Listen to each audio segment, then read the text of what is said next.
Good morning students. +1 Statistics online ക്ലാസ്സിലേക്ക് എല്ലാ വിദ്യാർത്ഥികളെയും ഒരിക്കൽ കൂടി സ്വാഗതം ചെയ്യുന്നു. So we are discussing the second chapter, that is collection of data. ദത്തങ്ങളുടെ ശേഖരണം എന്ന രണ്ടാമത്തെ അധ്യായമാണ് നമ്മൾ ചർച്ച ചെയ്തുകൊണ്ടിരിക്കുന്നത്. കഴിഞ്ഞ ക്ലാസ്സിൽ 3 വ്യത്യസ്ത സർവേകളെ കുറിച്ച് ഞാൻ പറഞ്ഞു. Pilot survey, census survey and sample survey. അതിൽ പൈലറ്റ് സർവേ വളരെ വിശദമായിട്ട് നമ്മൾ ചർച്ച ചെയ്തു. Pilot survey is also known as pre-testing of the questionnaire. ചോദ്യാവലിയുടെ മുൻകൂട്ടിയുള്ള പരീക്ഷണമാണ് പൈലറ്റ് സർവേ. യഥാർത്ഥ സർവേയിലേക്ക് കടക്കുന്നതിന് മുമ്പേ നമ്മൾ പ്രിപ്പയർ ചെയ്ത ചോദ്യാവലി എത്രത്തോളം എഫക്റ്റീവാണ്, ഏതെങ്കിലും തരത്തിലുള്ള മാറ്റങ്ങൾ ചോദ്യാവലിയിൽ വരുത്തേണ്ടതുണ്ടോ എന്നെല്ലാം അറിയുന്നതിന് വേണ്ടിയിട്ട് നമ്മൾ ഒരു ചെറിയ ഗ്രൂപ്പിൻ്റെ ഇടയിൽ നടത്തുന്ന സർവേയാണ് പൈലറ്റ് സർവേ. ഇനി മറ്റു 2 സർവേയെ കുറിച്ചാണ് നമ്മൾ ഈ ക്ലാസ്സിൽ ഡിസ്കസ് ചെയ്യുന്നത്. That is census survey and sample survey. ഇപ്പോൾ സെൻസസ് സർവേയും സാമ്പിൾ സർവേയും മനസ്സിലാക്കുന്നതിന് മുമ്പേ ഒരു പ്രധാനപ്പെട്ട ഒരു ടേം, ഒരു ആശയം, ഒരു കൺസെപ്റ്റ് നമ്മൾ മനസ്സിലാക്കേണ്ടതുണ്ട്. അതാണ് പോപ്പുലേഷൻ. പോപ്പുലേഷൻ മറ്റൊരു പേരിലും അറിയപ്പെടും. It is known as universe. മലയാളത്തിൽ ഇതിന് സമസ്തം എന്നാണ് പറയുക. സമസ്തം. അപ്പോൾ എന്താണ് ഈ സമസ്തം എന്ന് പറഞ്ഞാൽ? അപ്പോൾ നമ്മൾ പഠനവിധേയമാക്കാൻ ഉദ്ദേശിക്കുന്ന എല്ലാ ഇനങ്ങളും ഉൾപ്പെടുന്നതാണ് സമസ്തം. That means population is the totality of the items under study. Totality of the items under study. അതിനെയാണ് നമ്മൾ സമസ്തം എന്ന് പറയുന്നത്, അഥവാ യൂണിവേഴ്സ് ഓർ പോപ്പുലേഷൻ. പഠനവിധേയമാക്കാൻ ഉദ്ദേശിക്കുന്ന എല്ലാ ഇനങ്ങളും അഥവാ എല്ലാ വ്യക്തികളും ഉൾപ്പെടുന്നതാണ് സമസ്തം. A population includes all the items or individuals who possess certain characteristics according to the purpose of the survey. സർവേയുടെ ഉദ്ദേശത്തിനനുസരിച്ചുള്ള നിശ്ചിതമായ സ്വഭാവ സവിശേഷതകളുള്ള വ്യക്തികളുടെയോ ഇനങ്ങളുടെയോ കൂട്ടത്തെയാണ് നമ്മൾ എന്ത് പറയുന്നത്? സമസ്തം എന്ന് പറയുന്നത്. ദാറ്റ് മീൻസ് ഈ പോപ്പുലേഷനിൽ ആരെല്ലാമാണ് ഉൾപ്പെടുന്നത് എന്നാണ് നമ്മൾ അറിയുന്നത്. ഈ population includes all the items or individuals which possesses certain characteristics according to the purpose of survey. എന്താണ് പോപ്പുലേഷൻ എന്ന് നമ്മൾ മനസ്സിലാക്കി. It is A totality of the items under study. എല്ലാ ഇനങ്ങളും ഉൾപ്പെടുന്ന, പഠനവിധേയമാക്കുന്ന എല്ലാ ഇനങ്ങളും ഉൾപ്പെടുന്നതാണ് യഥാർത്ഥത്തിൽ പോപ്പുലേഷൻ. അതിൻ്റെ അർത്ഥത്തിൽ, അതിൻ്റെ മീനിങ്, ആ പോപ്പുലേഷനിൽ ആരെല്ലാം ഉൾപ്പെടും? It includes all the items or individuals which possess certain characteristics. ഈ പോപ്പുലേഷൻ ഉൾപ്പെടുന്ന ഇനങ്ങളോ അഥവാ വ്യക്തികൾക്കോ ഒരു നിശ്ചിതമായ സ്വഭാവ സവിശേഷതകൾ ഉണ്ടായിരിക്കും. സർവേയുടെ ഉദ്ദേശത്തിനനുസരിച്ചുള്ള നിശ്ചിതമായ സ്വഭാവ സവിശേഷതകളുള്ള ഇനങ്ങളുടെയോ വ്യക്തികളുടെയോ കൂട്ടത്തെ നമ്മൾ സമസ്തം എന്ന് പറയുന്നത്. ഒരു ഉദാഹരണം പറഞ്ഞാൽ വളരെ വ്യക്തമായിട്ട് നിങ്ങൾ മനസ്സിലാക്കാം. ഫോർ എക്സാമ്പിൾ, നമുക്കൊരു പ്രദേശത്തുള്ള വ്യക്തികളുടെ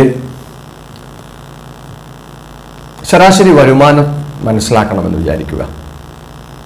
അപ്പോൾ ആ പ്രദേശത്ത് ആ പ്രദേശത്ത് ഒരു 300 ഫാമിലീസ് ഉണ്ട് എന്ന് വിചാരിക്കാം.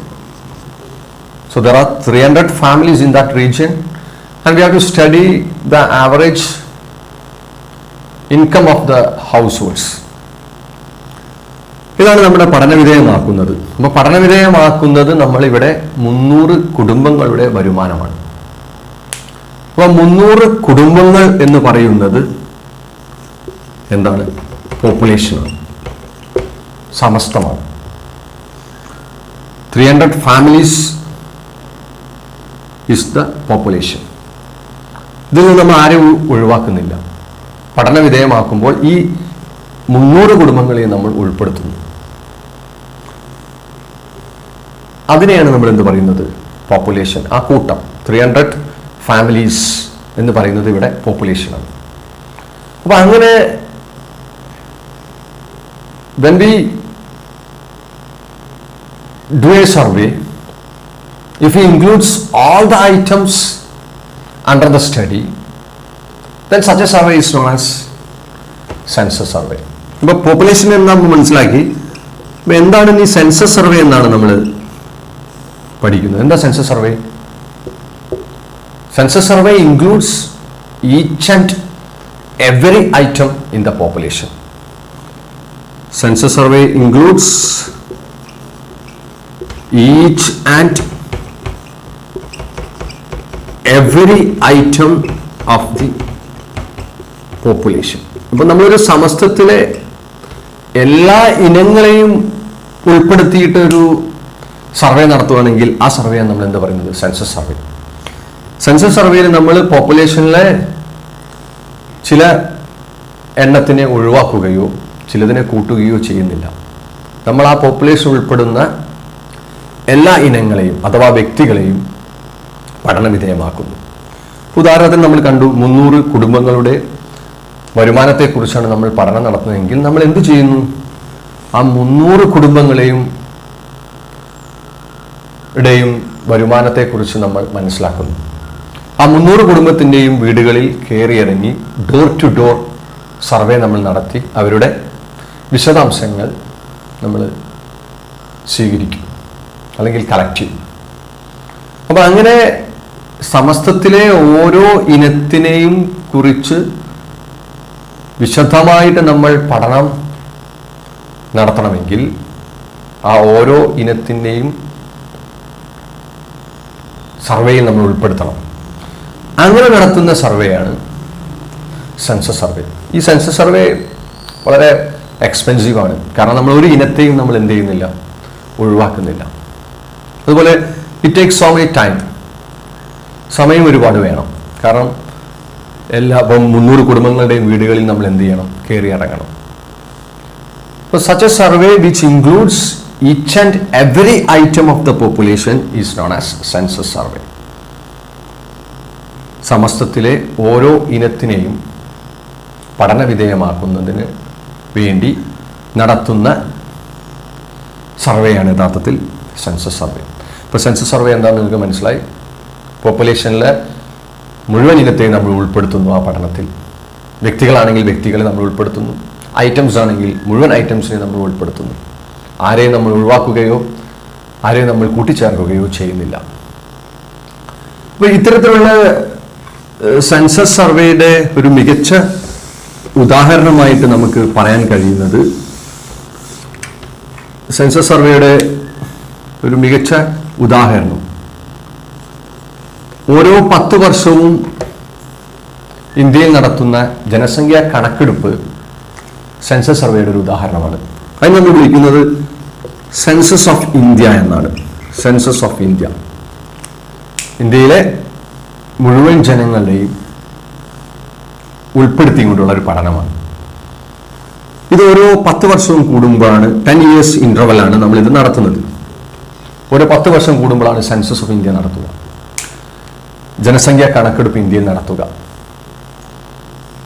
ഇപ്പം ലേറ്റസ്റ്റ് ജനസംഖ്യാ കണക്കെടുപ്പ് നടത്തിയത് 2011. അപ്പം next census of India population ജനസംഖ്യാ കണക്കെടുപ്പ് നമ്മൾ നടത്തുന്നത് 2021. അപ്പോൾ എന്താണ് ഈ സെൻസസ് ഓഫ് ഇന്ത്യയുടെ ഒരു പ്രത്യേകത? നമ്മൾ ജനസംഖ്യാ കണക്കെടുപ്പ് നടത്തുമ്പോൾ ഇന്ത്യയിലെ ഗ്രാമപ്രദേശങ്ങളുടെയും നഗരപ്രദേശങ്ങളുടെയും ഓരോ വ്യക്തിയെയും കണക്കിലെടുത്തിട്ടാണ് ഈ സർവേ നടത്തുന്നത്. ആരെയും നമ്മൾ ഇതിൽ ഒഴിവാക്കുന്നില്ല. അങ്ങനെ നമുക്ക് 2011 ഇന്ത്യയുടെ ജനസംഖ്യ എത്രയാണെന്ന് നമ്മൾ മനസ്സിലാക്കി. ഇത്തരത്തിൽ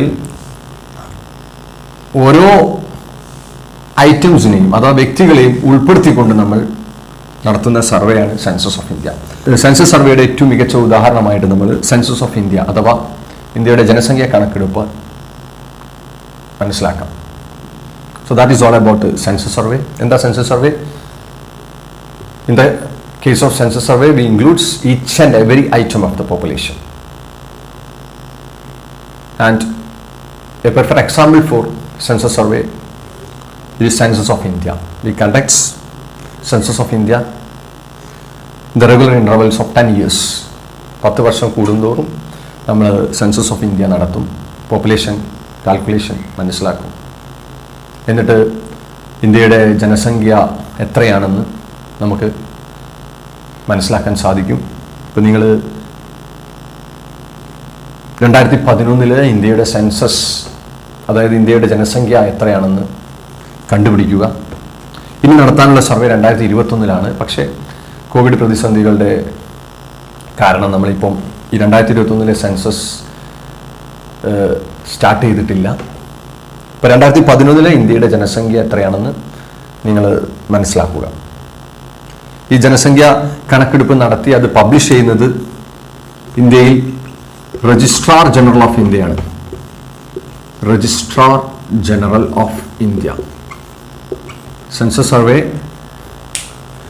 അഥവാ സെൻസസ് ഓഫ് ഇന്ത്യ നടത്തി ജനസംഖ്യാ കണക്കെടുപ്പ് നടത്തി ഓരോ 10 വർഷവും ഇന്ത്യയുടെ ജനസംഖ്യ ഇത്രയാണെന്നും അതിൽ ഇത്ര സ്ത്രീകളുണ്ട്, ഇത്ര പുരുഷന്മാരുണ്ട്, ഇത്ര യുവജനങ്ങളുണ്ട്, അതിൽ പലതരത്തിലുള്ള ഡെമോഗ്രാഫിക് ഇൻഡിക്കേറ്റേഴ്സ് നമുക്ക് ഈ സെൻസസ് ഓഫ് ഇന്ത്യയിൽ നിന്ന് ലഭിക്കും. അത് പബ്ലിഷ് ചെയ്യുന്ന ഇന്ത്യയുടെ